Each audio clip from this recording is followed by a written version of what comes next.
you made the point that it was near certainty that Yemen would at some point also join the war, and at some point also likely begin to shut down the strait that gives access to the Red Sea. Now, well, the latter hasn't happened yet, but Yemen has just entered the war. So far, it seems that it's been limited to launching ballistic missiles at Israel. However, its participation in terms of who it targets, the objectives, can of course increase as well. So I thought a good place to start would be, to ask you about how you assess the significance of Yemen joining the war. I've heard from some American commentators that this could be the most important escalation in the war.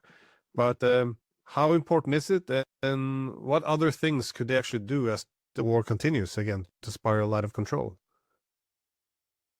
It's definitely very important. The United States waged war against Yemen last year, and it failed, and it had to withdraw. Trump had to, declare victory and walk away. So that itself shows how significant Yemen is. And in addition to that, now that the U.S. is engaged in aggression against Iran, they will not be able to focus on Yemen the way they did last year. So that gives Yemen much more room for maneuver. And then you also have the resistance in Iraq, that it is striking at U.S. targets inside Iraq, but also increasingly beyond the borders.